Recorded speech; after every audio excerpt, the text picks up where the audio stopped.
प्यारे दोस्तों, आज की कहानी सुधा नाम की एक लड़की की है। सुधा एक बहुत ही आलसी लड़की थी। घर के काम करना तो दूर, वो एक गिलास पानी के लिए भी अपनी माँ पर निर्भर थी। अरे अब उठ भी जा नालायक, 10 बजे तक सोती रहती है। अरे कुछ तो घरेलू लड़कियों वाले लक्षण दिखा। सोने दो ना माँ, क्यों परेशान कर रही हो? अरे भाग्यवान, क्यों मेरी बिटिया को तंग कर रही हो? सोने भी दो इसे। लो, बाप बेटी दोनों एक जैसे हैं। देख लेना, आपकी ये लाडली ससुराल जाके हमारी नाक कटाएगी। मैं कहती हूँ अब भी वक्त है, अपनी ये आदतें सुधार ले, वरना ससुराल में तेरी सास कान खींच कर तुझे सीधा करेगी। वही तुझे सबक सिखाएगी। दुनिया में आज तक कोई ऐसी सास पैदा नहीं हुई माँ, जो सुधा चोपड़ा को सबक सिखा सके। लेकिन होनी को कुछ और ही मंजूर था। सुधा की शादी एक ऐसे घर में हो जाती है जहां उसकी सास एक रिटायर्ड पुलिस वाली थी। अब कहानी में मजा आएगा। हाँ माँ, यहाँ सब बहुत अच्छा है। मेरे ससुराल के लोग भी ना बहुत मिलनसार हैं।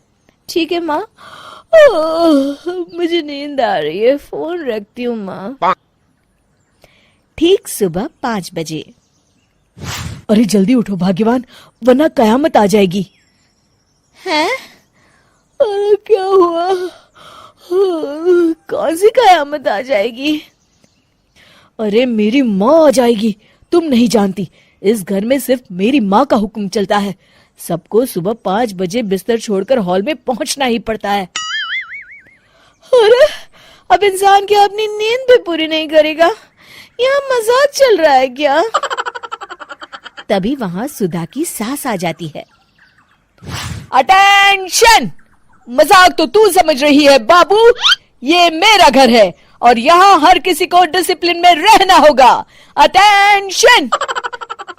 अरे माँ जी, लेकिन इतनी सुबह कौन उठता है? कौन होता है मतलब? हम सभी उठते हैं, रोज उठते हैं, और अब से तुझे भी उठना पड़ेगा। आखिर मैं पुलिस वाली जो ठहरी। अटेंशन! अरे माँ जी, लेकिन अब तो आप रिटायर हो गई हो ना। तो क्या हुआ? शेर कितना भी बूढ़ा हो जाए, शिकार करना नहीं छोड़ता। उसी तरह हम पुलिस वाले रिटायर होने के बाद भी अपने अनुशासन में ही जीवन जीते हैं। चलो अब बेकार की बहस बंद करो और उठकर हॉल में चलो। अभी आधा घंटा तुम सबकी परेड चलेगी। अटेंशन! अरे मैं कोई परेड नहीं करने वाली। सुधा की सास अपनी बहू का ये बर्ताव देख झल्ला उठती है। गौर से देख, तू कहां और किसके सामने खड़ी है? यहां बात सिर्फ एक बार समझाई जाती है, बस। अटेंशन! इतना कहकर सुधा की सास चली जाती है। अपनी सास का ये रूप देखकर सुधा घबरा जाती है और जल्दी से उठकर बाहर चली जाती है। उस दिन से सुधा की जिंदगी बदल जाती है।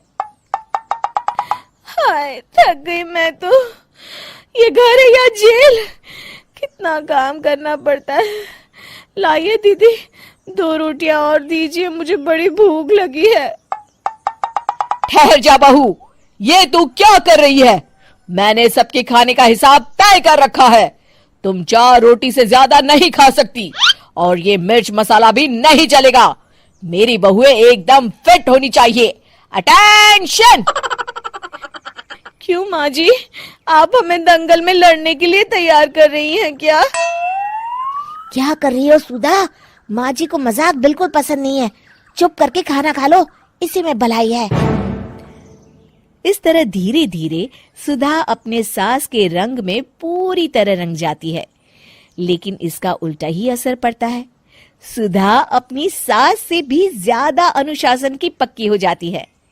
सुधा की सास तो सबको 5 बजे उठाती थी, लेकिन सुधा सबको 4 बजे ही उठा देती थी। दूसरी तरफ सुधा की सास की उम्र भी हो चलती है। माँ जी, आजकल आप सुबह उठने में बहुत आनाकानी करती हैं। मुझे ये सब बिल्कुल पसंद नहीं है। अरे बहू, मैं तेरे हाथ जोड़ती हूँ, भगवान के लिए अब मुझे छोड़ दे। इतने सवेरे उठना और कसरत करना अब मेरे बस की बात नहीं है। माँ जी, आप मैदान छोड़ के भाग रही हैं। आप तो पुलिस वाली हैं। अटेंशन।